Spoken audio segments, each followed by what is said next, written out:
हैसेस law आज का article है। हैसेस law is derived from first law of thermodynamics. हैसेस law कहता क्या है? कहता है अगर कोई रिएक्शन है, हम ए टू बी जा रहे हैं, बी टू सी जा रहे हैं, और ए टू बी में अगर एनर्जी लग रही है डेल्टा H1, इसको आप हीट भी कह सकते हो, एंथैल्पी भी कह सकते हो। Enthalpy is a more technical name. B to C में एंथैल्पी लग रही है H2। अगर आप ए टू सी डायरेक्टली चले जाते हैं और एनर्जी लगती है डेल्टा H, तो delta H should be equal to delta H1 plus delta H2। Hess's law कहता है अगर हम कोई काम डायरेक्टली करते हैं या इनडायरेक्टली करते हैं, एनर्जी चेंज सेम रहता है, whether the reaction done in one step or more than one step, the energy change remains the same. Write in the definition, please. Hess's law. Hess's law. Whether the reaction done in one step or more than one step, the energy change, whether the reaction done in one step or more than one step, the energy change remains the same. और नीचे note लिखेंगे, इसके नीचे note लिखेंगे, Hess's law is derived from first law of thermodynamics. First law of thermodynamics. First law of thermodynamics क्या था? Energy can neither be created nor be destroyed. It only converts from one form to another. ये हम already पढ़ भी चुके हैं, फिर भी अगर आपने नहीं पढ़ा तो आप नोट कर सकते हैं। फर्स्ट लॉ ऑफ थर्मोडायनेमिक्स क्या था? Energy can neither be created nor be destroyed. It only converts from one form to another. आई, ये था हेसेस लॉ। मैं एक और एग्जांपल देता हूं। मान लीजिए आप ए टू बी गए, बी टू सी गए, सी टू डी गए। पहले में एनर्जी लगी X, दूसरे में लगी Y, तीसरे में लगी Z, और इसमें हम कोई भी वेरिएबल मान लेते हैं। लाइक हम मान लेते हैं M मान लेते हैं। तो M should be equal to X plus Y plus Z। Hess's law कहता है whether the reaction done in one step or more than one step, the energy change remains the same. इसको जल्दी से note करेंगे। State function क्या होता है ये हम पहले पढ़ चुके हैं, पर फिर बता रहे हैं। स्टेट फंक्शन होता है जो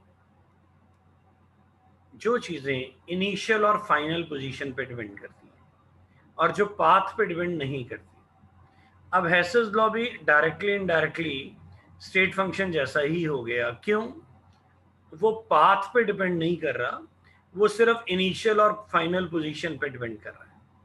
आइए, इस यहाँ पे बहुत अच्छे अच्छे न्यूमेरिकल्स बनते हैं, पर न्यूमेरिकल सीखने से पहले हमें कुछ चीजें और सीखनी पड़ेंगी।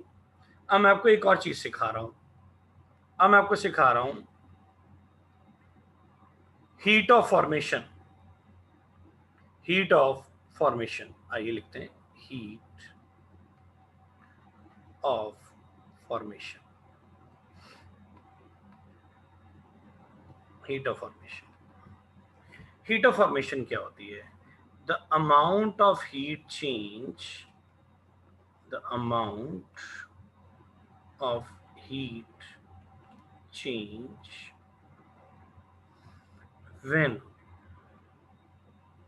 when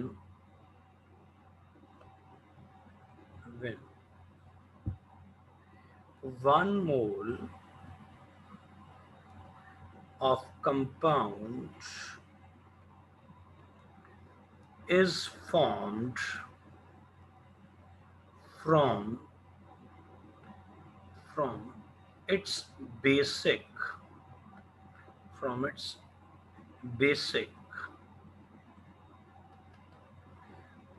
constituent elements. अब इसका मतलब क्या होता है? मैं फिर से हीट ऑफ फॉर्मेशन की डेफिनेशन बोल रहा हूं.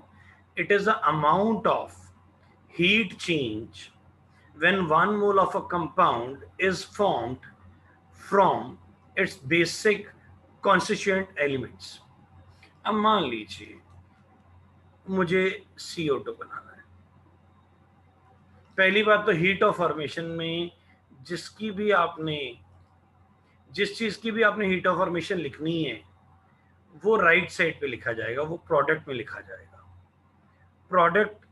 प्रोडक्ट में ही फॉर्मेशन होती है. किसमें होती है? प्रोडक्ट में ही फॉर्मेशन है, तो वो प्रोडक्ट साइड पे लिखा जाएगा. देखिए CO2 प्रोडक्ट साइड पे लिखा गया है. अब CO2 जिसको बना रहे हैं उसका 1 मोल होना चाहिए. ये हमेशा 1 रहेगा. देखिए क्योंकि डेफिनेशन में क्लियरली लिखा है 1 mole of compound is formed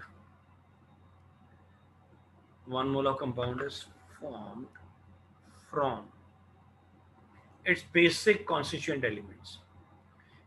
एक तो जिसको हम बना रहे हैं वो प्रोडक्ट होना चाहिए, उसका 1 मोल बनाना है. अब CO2 के एलिमेंट्स कौन से हैं? CO2 किन किन एलिमेंट से मिलके बना? हम C+O नहीं लिखेंगे. कार्बन नेचर में कैसे मिलता है? C. ऑक्सीजन नेचर में कैसे मिलता है? O2. तो ये किसकी हीट ऑफ फॉर्मेशन हो गई? इसको ऐसे लिखते हैं डेल्टा HF. स्टैंडर्ड डालना है तो नॉट डाल देंगे, मतलब 298 केल्विन. ये हीट ऑफ फॉर्मेशन किसकी हो गई? CO2 की. जो भी इसकी मैथमेटिकल वैल्यू होगी ये आपको क्वेश्चन में गिवन होगी. जनरली ये 393.5 होती है किलो जूल.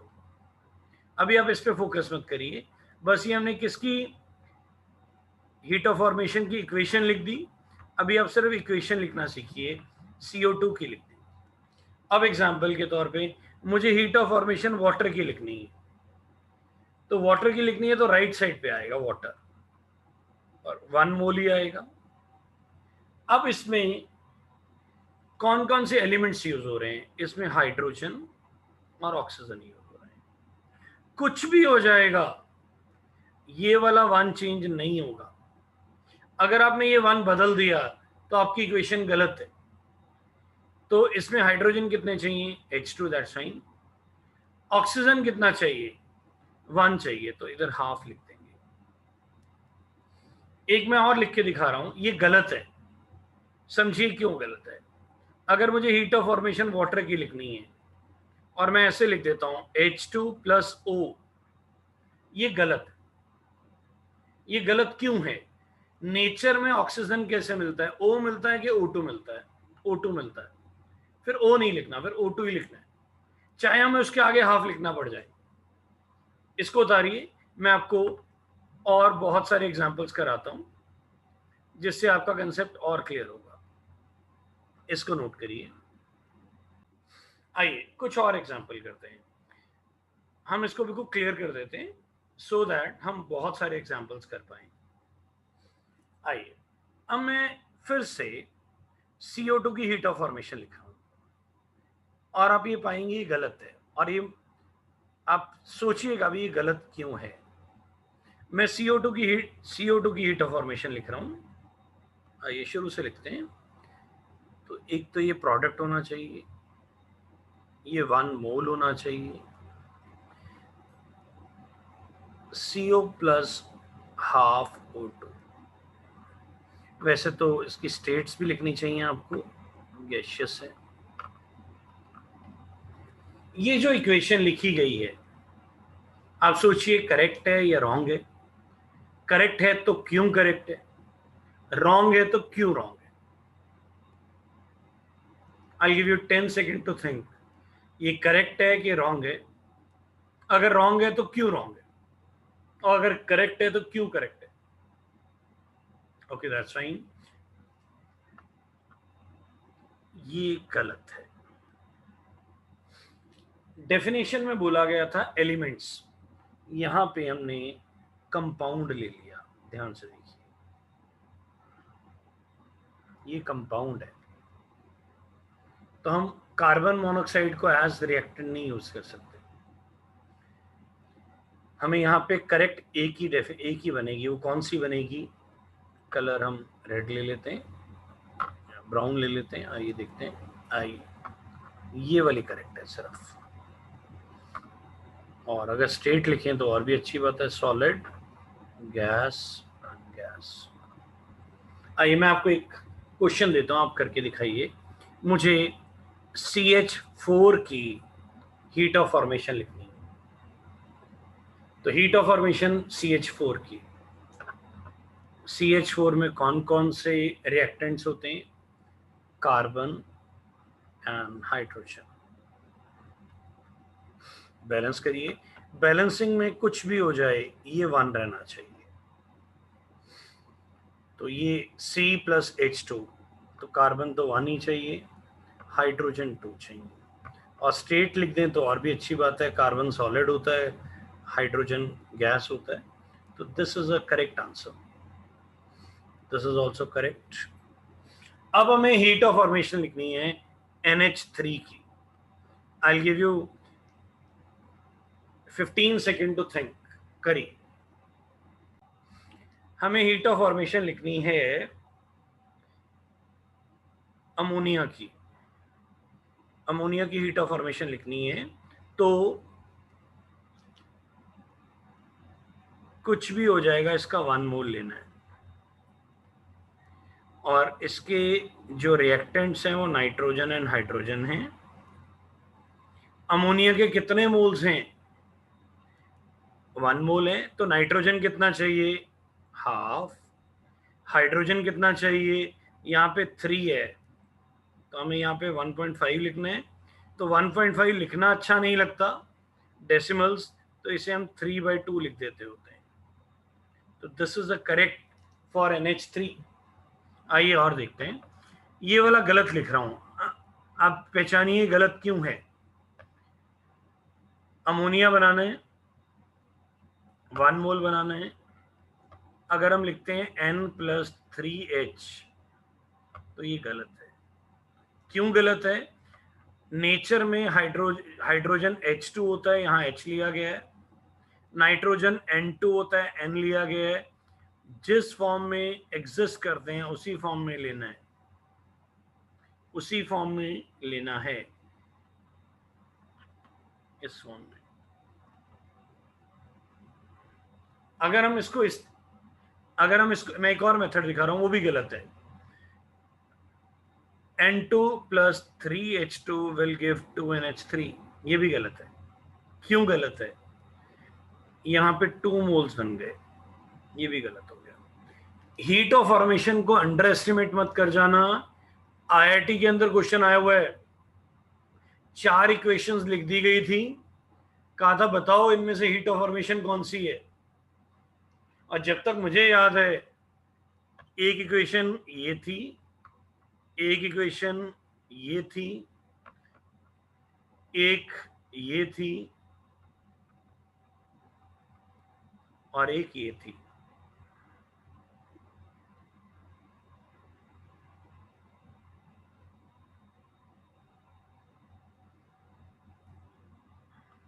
लगभग कुछ इस तरह की इक्वेशंस आई थी। अब मैंने मान लीजिए ए और बी, मैं इसको मार्किंग दे देता हूं, 4 कौन सी हैं? ये ए हो गई, बी हो गई, सी हो गई, डी हो गई। ए और बी तो मैं आपको बता चुका हूं गलत है।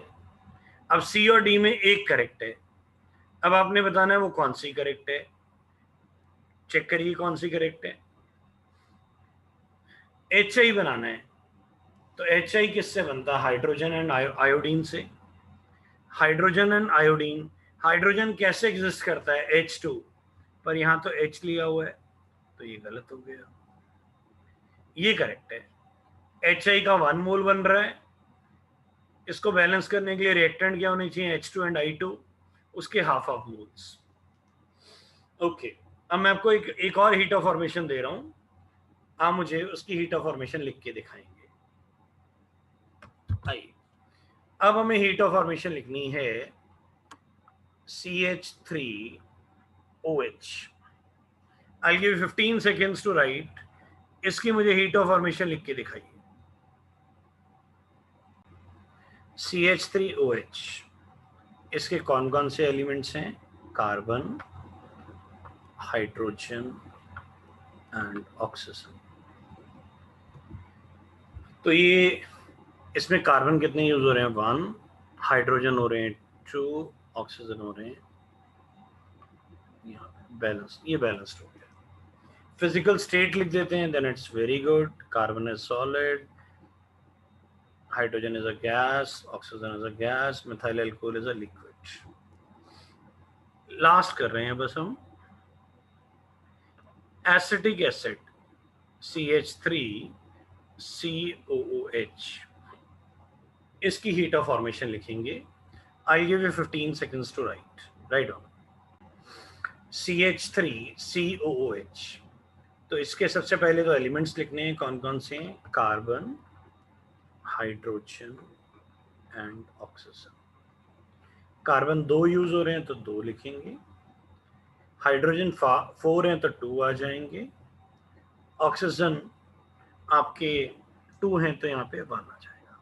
स्टेट लिख देते हैं, then it's very good, solid, gas, gas and liquid. और इसका सिंबल होता है delta H nought F। Heat of formation bracket में डाल देते हैं क्या, CH3COOH। फिर इसके आगे एक मैथमेटिकल वैल्यू होती है, कोई भी 100, 200, कुछ भी, ये नीचे नोट करेंगे आप। Heat of formation, heat of standard heat of formation can be positive, can be negative. Heat of formation can be positive, can be negative. ये वैल्यू पॉजिटिव भी हो सकती है, नेगेटिव भी हो सकती है। उम्मीद करते हैं बहुत सारे एग्जांपल्स हमने किए तो आपको समझ आ गया होगा, ये आगे न्यूमेरिकल्स में यूज होगा। आइए अब हम कर रहे हैं heat of combustion. Heat of combustion क्या होता है, the amount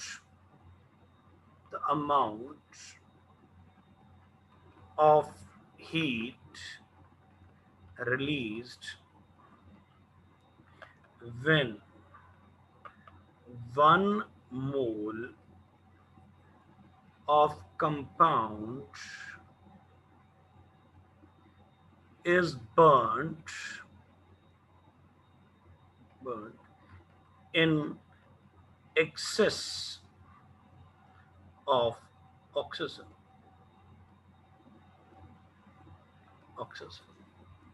It is the amount of heat released when 1 mole of a compound is burnt in excess of oxygen.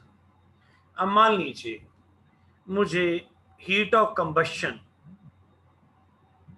CH4 की लिखनी है, CH4 की हीट ऑफ कंबशन लिखनी है, तो जिसकी हीट ऑफ कंबशन लिखनी है, एक तो वो रिएक्टेंट की तरफ होगा,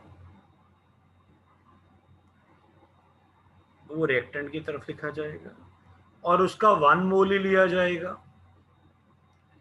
ऑक्सीजन आप जितनी मर्जी ले सकते हैं। फिर आप देखेंगे बन क्या रहा है, generally carbon dioxide and water ही बनता होता है। आप बैलेंस करेंगे, बैलेंस करते हुए इसके 1 को नहीं छेड़ेंगे। कार्बन कितने हैं, 1, तो 1 आ गए, हाइड्रोजन 4 है तो 2 वाटर आ गए, ऑक्सीजन काउंट करिए 2 + 2 4, तो ये 2 आ गया। तो ये heat of combustion of CH4 बन गई। आइए मैं एक और लिख के दिखाता हूं।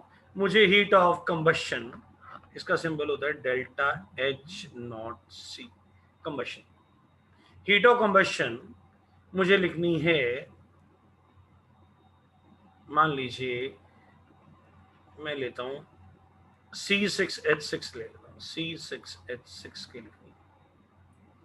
पहली बात तो जिसकी लिखनी है उसको लेफ्ट साइड एज रिएक्टेंट लेना है, उसका 1 मोल लेना है, ऑक्सीजन जितनी मर्जी लीजिए आप, बनेगा क्या?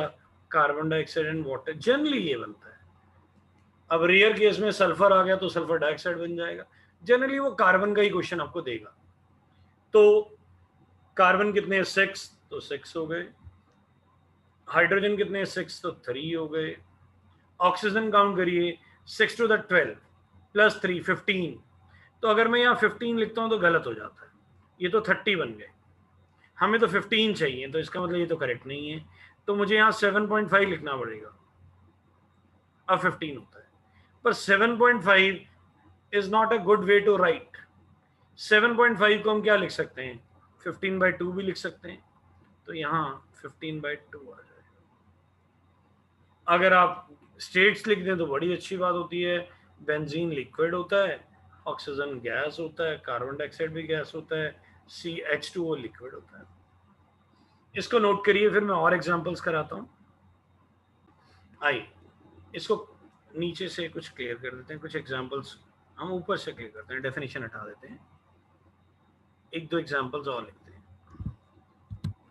मान लीजिए हमें एग्जांपल अब लिखना है, CH4 हम कर चुके हैं, C6H6 भी कर चुके हैं। मान लीजिए हमें लेना है, हम लेते हैं C2H5OH।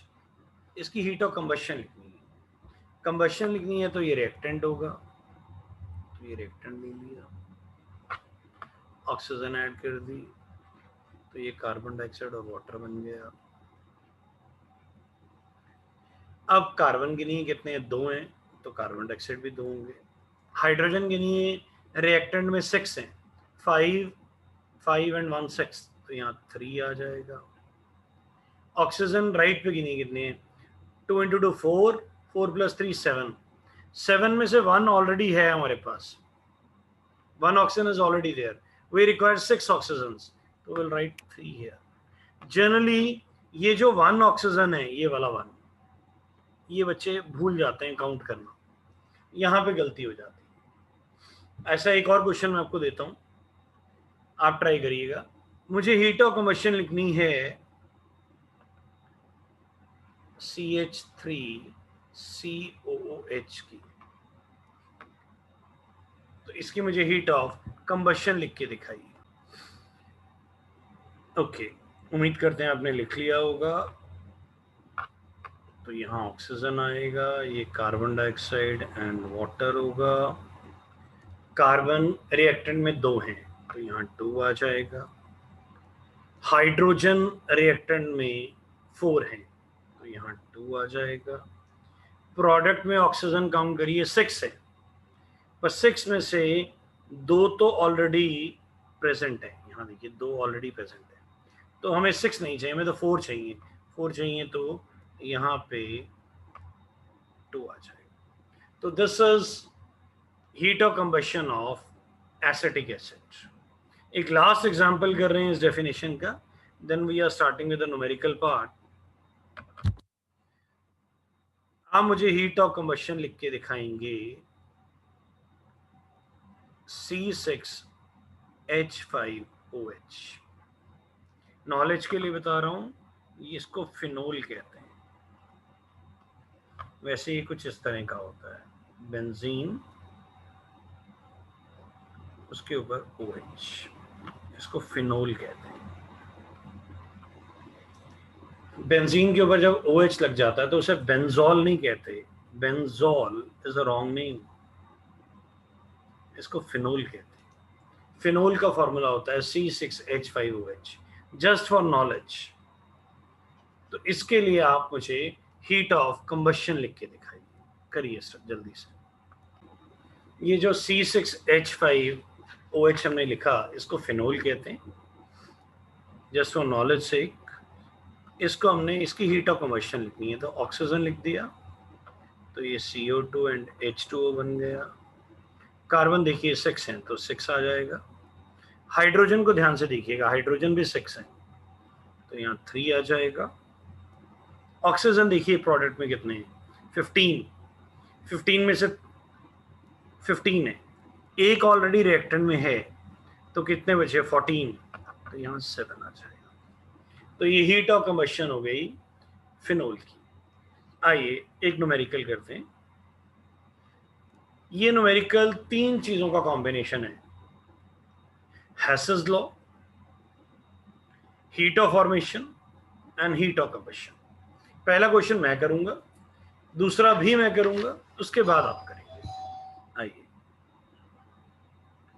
The heat of formation of CO2 and H2O are, मैं बहुत इजी वैल्यूज लूंगा कि कैलकुलेशन इजी हो जाए। लाइक हमने ले लिया -300 किलो जॉल पर मोल एंड -200 किलो जॉल पर मोल respectively. The heat of combustion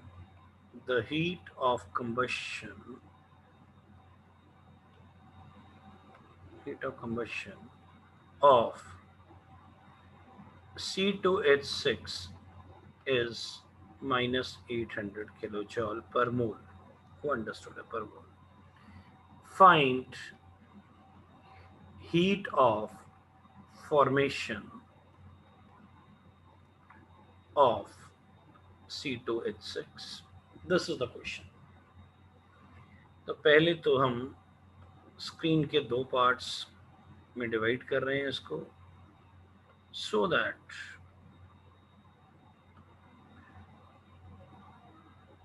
हम ज्यादा स्पेस ले पाए। तो आप इसको एक बार पहले क्वेश्चन को पढ़िए। The heat of formation of carbon dioxide and water are -300 kilojoule per mole and -200 kilojoule per mole. The heat of combustion of C2H6 is -800 kilojoule per mole. Find the heat of formation of C2H6. पहले तो जो चीज निकालनी है उसको सबसे ऊपर लिखो। हमें निकालना क्या है? हमें तो निकालना है find the heat of formation of C2H6। तो इसकी इक्वेशन हमें सबसे पहले लिखनी है। तो फॉर्मेशन, हीट ऑफ फॉर्मेशन हम जानते हैं कैसे निकालते हैं। C2H6 किससे बना? कार्बन से एंड हाइड्रोजन से।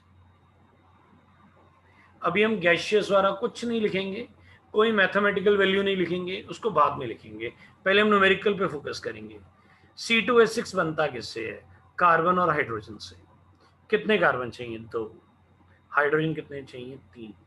इसका डेल्टा H हमें ढूंढना है, ये हमारी रिक्वायरमेंट है। अब the heat of formation of CO2, heat of formation of CO2 कितनी है? फॉर्मेशन ऑफ CO2 को बनाना है तो प्रोडक्ट होगा। ये किससे बनता है? कार्बन प्लस ऑक्सीजन से। ये ऑलरेडी बैलेंस्ड है, देखिए ध्यान से। इसको मैं डेल्टा H1 मान लेता हूँ। वैसे इसकी वैल्यू गिवन है -300, वो हम बाद में लिखेंगे, अभी नहीं लिख रहे। अभी हम इक्वेशंस पे ध्यान दे रहे हैं। दूसरा, heat of formation of water. Water किससे बनता है? वाटर बनता है, इसका भी 1 मोल बनाना है। ये बनता किससे है? हाइड्रोजन एंड ऑक्सीजन से। अब इसका 1 मोल होना चाहिए, तो हाइड्रोजन तो बैलेंस्ड है, ऑक्सीजन के आगे हाफ लगाना पड़ेगा। अब ये बैलेंस हो गया, ये बैलेंस हो गया। इसका जो डेल्टा H दिया हुआ है वो हो गया डेल्टा H2। इसकी वैल्यू हमें पता है, ये -300 है, ये -200 है, पर अभी हम इस पे फोकस नहीं कर रहे, हम इक्वेशन पे फोकस कर रहे हैं। इसको हम बाद में आराम से कर लेंगे। अब एक चीज और दी हुई है, the heat of combustion of C2H6 is -800। Heat of combustion, ध्यान से, कंबशन है तो बर्निंग है। कंबशन में तो याद करिए, जिसकी कंबशन करनी होती है उसे राइट साइड पे रखते हैं, सॉरी लेफ्ट साइड पे रखते हैं, और एक्सेस ऑफ ऑक्सीजन होता है और कार्बन डाइऑक्साइड और वाटर बनते हैं। अब बैलेंस करिए, कार्बन 2 हैं, हाइड्रोजन 6 हैं तो 3 आ जाएंगे। ऑक्सीजन कितने हो गए? 2 × 2 4 + 3 7 हो गए, तो यहाँ 7/2 आ जाएगा। 7/2 आ गया। इसका जो डेल्टा एच है उसको हम डेल्टा H3 मान लेते हैं। इसकी वैल्यू भी हमें पता है -800 है, पर अभी हम लिख नहीं रहे। तो ये तीन इक्वेशंस गिवन है, एक निकालनी है, तो हमने चारों लिख ली, चारों हमने लिख ली। अब मैं इनको नंबर दे देता हूं। ये इक्वेशन जस्ट वेट, इसको हम रब कर देते हैं, इस लाइन को थोड़ा आगे ले जाते हैं। ये इक्वेशन 1 है, ये इक्वेशन 2 है, ये इक्वेशन 3 है, ये इक्वेशन 4 है। अब हमें इक्वेशन 2, 3, 4 को यूज करते हुए 1 बनाना है। ध्यान से सुनिए, इक्वेशन 1 में क्वेश्चन मार्क लगा हुआ, देखिए ध्यान से, इसकी वैल्यू ढूंढनी है। हमें इक्वेशन 1 बनानी है बाय यूजिंग 2, 3 एंड 4। इधर देखिए, इक्वेशन 1 में कार्बन है, कार्बन चेक करिए कहां है, सेकेंड इक्वेशन में, पर इसके आगे 2 लिखा हुआ है। तो हम क्या करेंगे, 2 इंटू सेकेंड इक्वेशन। अब देखिए हमें कार्बन मिल गया। अब देखिए उसके बाद क्या लिखा हुआ है, उसके बाद लिखा हुआ हाइड्रोजन। चेक करिए हाइड्रोजन कहां है, हाइड्रोजन थर्ड इक्वेशन में है, इस इक्वेशन में है हाइड्रोजन, पर हाइड्रोजन हमें 3 चाहिए। तो हम क्या करेंगे, 3 इंटू थर्ड इक्वेशन। अब हमें C2H6 चाहिए। C2H6 देखिए किसमें है, फोर्थ इक्वेशन में है, वो फोर्थ इक्वेशन में है। फोर्थ इक्वेशन में है तो है, बट ऑपोजिट साइड है। ध्यान देखिए, इधर ये प्रोडक्ट में है, इधर ये रिएक्टेंट में है, पर उल्टी साइड है। अगर कोई चीज है और उल्टी साइड पे है तो उसको माइनस करना है, माइनस फोर्थ इक्वेशन। आप कह रहे होंगे ऑक्सीजन पे तो हमने फोकस ही नहीं किया। बेटा ऑक्सीजन पे कभी फोकस नहीं करते। अगर आप ऑक्सीजन पे फोकस नहीं करेंगे, क्वेश्चन अपने आप करेक्ट हो जाएगा। ऑक्सीजन को बैलेंस के चक्कर में मत पड़ना। जब आप ये काम करेंगे, ऑक्सीजन अपने आप कट कटा के करेक्ट आ जाएगा। अब हमने करना है 2 into second equation, 3 into third equation, minus fourth equation. आइए लिखते हैं। अब हम यहां से लिखते हैं, स्पेस इज मोर इंपॉर्टेंट, तो हमने यहाँ पे ऐसे लाइन लगा दी। आइए 2 इंटू सेकेंड इक्वेशन, आइए 2 इंटू सेकेंड इक्वेशन क्या बन रही है, 2 into C plus twice into O2। ये प्रोडक्ट है, हम इसको प्रोडक्ट में यहाँ रख देते हैं। प्रोडक्ट में आ गया 2CO2। जस्ट वेट, इसको हम थोड़ा ऊपर ले लेते हैं, ट्वाइस ऑफ CO2। अब 3 इंटू थर्ड इक्वेशन, ये प्लस है, 3 into third 3H2 plus 3/2 O2 plus यहाँ पे क्या देगा 3H2। अब माइनस फोर्थ, तो ये प्लस की जगह ये माइनस आ जाएगा, क्योंकि माइनस आ रहा है। Minus fourth C2H6 minus 7/2 O2 minus 2CO2 minus 3H2। हमने सारा लिख दिया। अब जो जो कट रहा है काटेंगे। ये देखिए अब कौन कौन सी चीजें कट रही हैं, 2CO2 कट रहा है, 3H2O कट रहा है, ऑक्सीजन भी कटेंगे। अब ये इसको काउंट करिए, ये 7 ऑक्सीजन है, इनको काउंट करिए 4 + 3, ये भी 7 है। 7 पॉजिटिव के हैं, 7 नेगेटिव हैं, तो कट जाएगा। बचेगा क्या, बचेगा 2C plus 3H2 minus C2H6। Right side पे तो कोई बचेगा ही नहीं, तो ये वाली जो नेगेटिव चीज है दूसरी तरफ ले जाते हैं। 2C plus 3H2 will give C2H6। देखिए यही निकालना था हमें, ये निकल आया। जो हमने इक्वेशंस के साथ किया है वही हम डेल्टा एच के साथ करेंगे। इक्वेशन के साथ हमने क्या किया था, डेल्टा एच हमने 2 इंटू सेकेंड इक्वेशन किया था। जस्ट वेट, अब हम दोबारा से वैल्यूज लिखते हैं। ये सेकेंड इक्वेशन थी तो इसको हम सेकेंड कर देते हैं, ये थर्ड थी तो इसे थर्ड कर देते हैं, ये फोर्थ थी तो इसे फोर्थ कर देते हैं। थोड़ा पढ़ने में इजी हो जाएगा, हैंडल करने में भी इजी हो जाएगा। क्या करते हैं, जो इक्वेशन का नंबर है वही हम उसका नंबर रख देते हैं।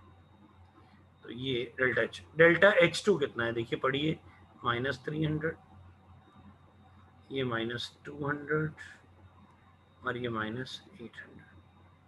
तो जो आपने किसके साथ किया, डेल्टा एच, जो इक्वेशंस के साथ किया वही डेल्टा एच के साथ।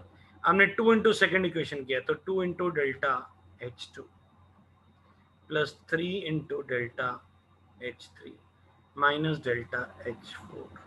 ये जब आप करें इसमें वैल्यूज डाल दीजिए, 2 इंटू -300 प्लस 3 इंटू -200 माइनस और -800। तो इसको आप सॉल्व कर लीजिए, -600 plus 800 that is +400 kilo joule per mole. ये आंसर पॉजिटिव भी आ सकता है, नेगेटिव भी आ सकता है। इसको एक बार पढ़िए, देखिए कोई डाउट है। मैं एक क्वेश्चन और कराता हूं इसका। ये अभी हमने क्वेश्चन किया, उम्मीद करते हैं आपको समझ भी आ गया होगा। अब मैं क्वेश्चन बदल रहा हूँ।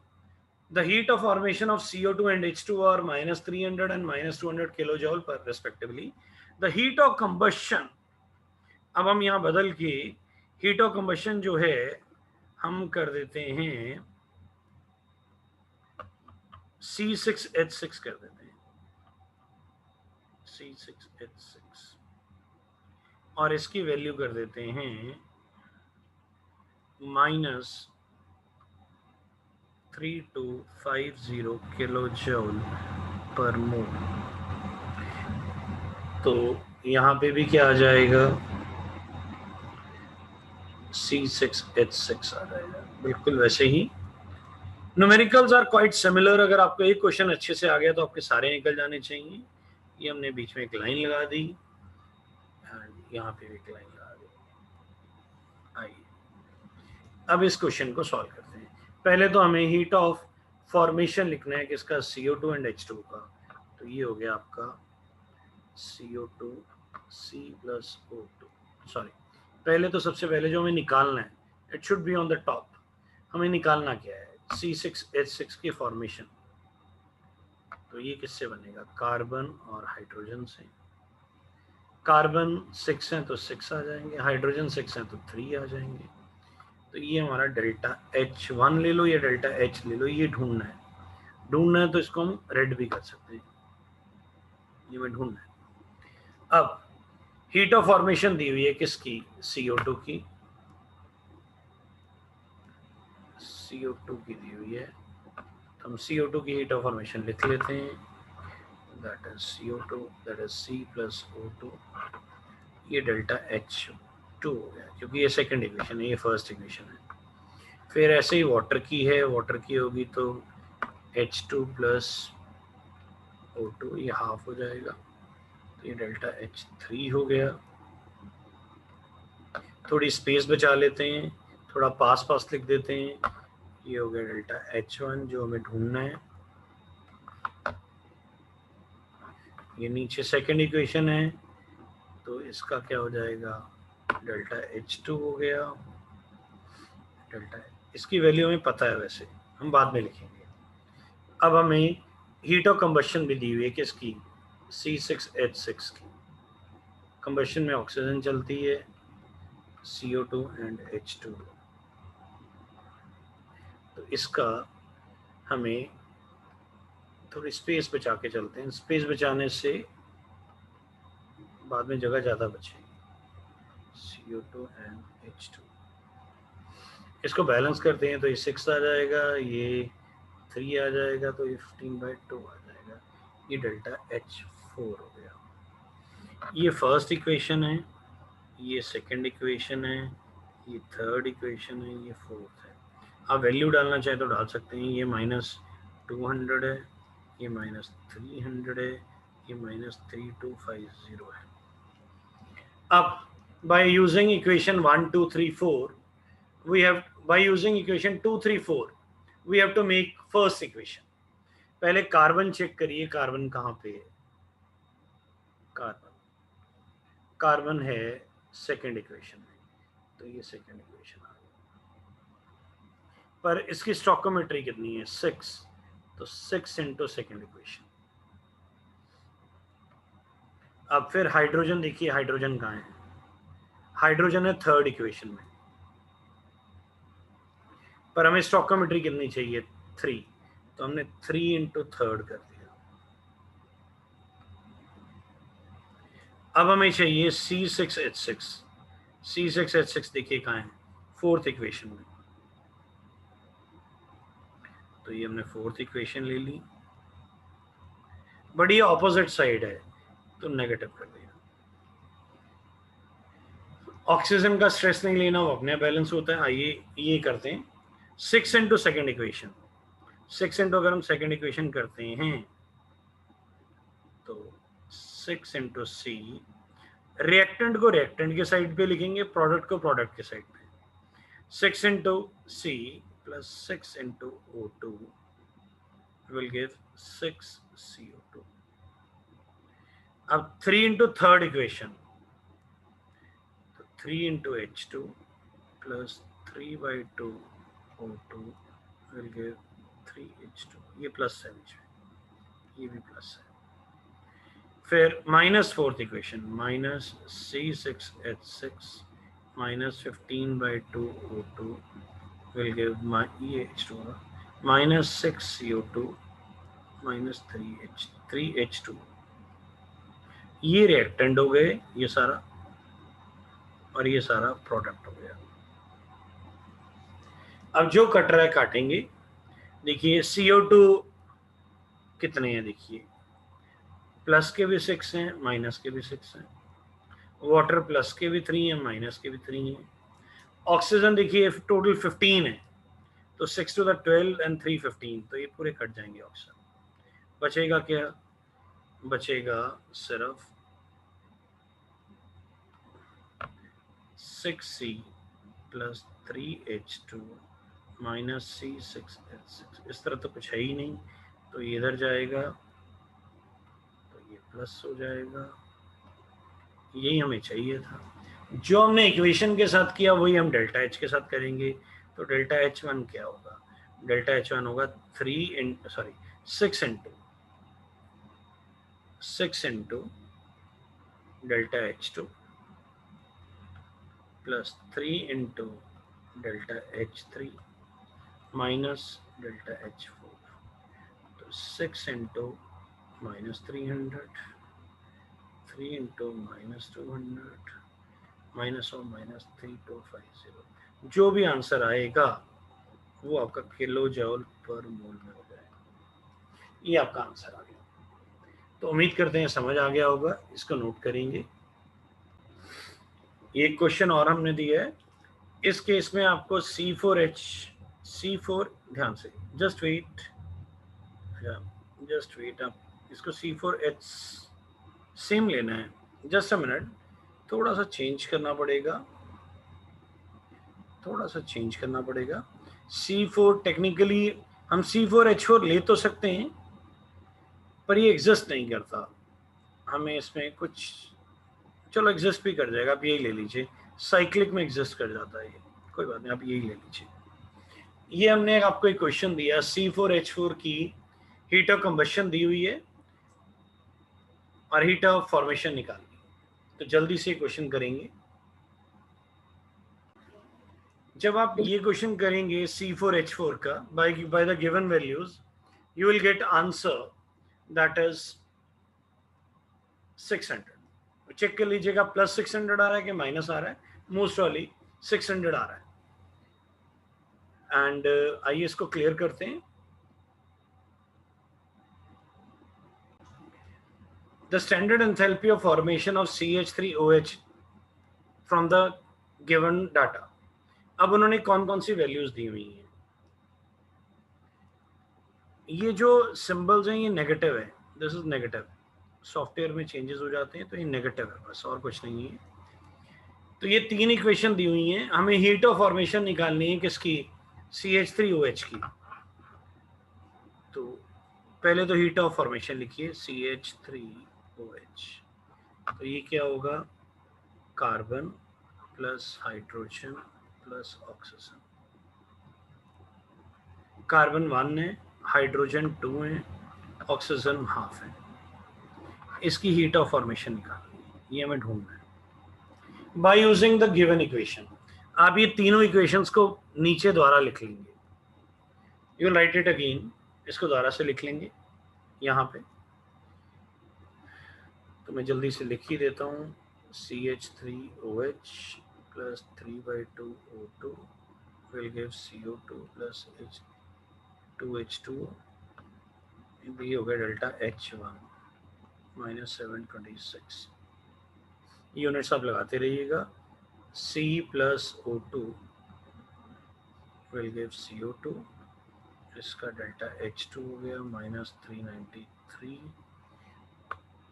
Hydrogen plus half oxygen will give H2O, इसका डेल्टा H, इसको H1 कर दो, इसको 2 कर दो, इसको 3 कर दो, ये 4 कर दो, ये -286 आ गया। अब by using equation 2, 3 and 4 we have to make equation 1। अब आप देखिए इक्वेशन 1 में कार्बन है, कार्बन है, कार्बन किस में है, इक्वेशन 3 में है, तो थर्ड इक्वेशन मल्टीप्लाई बाय 1, क्योंकि इसके आगे भी 1 है, इसके आगे भी 1 है, तो इसके आगे 1 है, प्लस 2H2, H2 देखो कहाँ पे है, H2 किस में है, फोर्थ इक्वेशन में है, तो इक्वेशन 4th, इसकी स्टोइकोमेट्री यहाँ पे कितनी है 2, पर यहाँ पे 1 है तो हमें 2 लेना पड़ेगा। मैंने पहले बोला था ऑक्सीजन को इग्नोर करना है, ऑक्सीजन अपने आप बैलेंस हो जाएगा। CH3OH किस में है, इक्वेशन 1 में दिया हुआ है, इक्वेशन 1 में दिया हुआ है, पर ऑपोजिट साइड है, ऑपोजिट साइड है तो माइनस करना पड़ेगा। ये इक्वेशन आपका क्या आ गई, 2 आ गई, इक्वेशन 2 आ गई, तो इक्वेशन 2 इधर आ गई, तो ये हमारा बन गया। अब इसको हम जल्दी से जब सॉल्व करेंगे will find the correct answer. आइए हम इसका करेक्ट आंसर ढूंढ लेते हैं। इधर देखिए, फर्स्ट 1 into 3 हमारी आ गई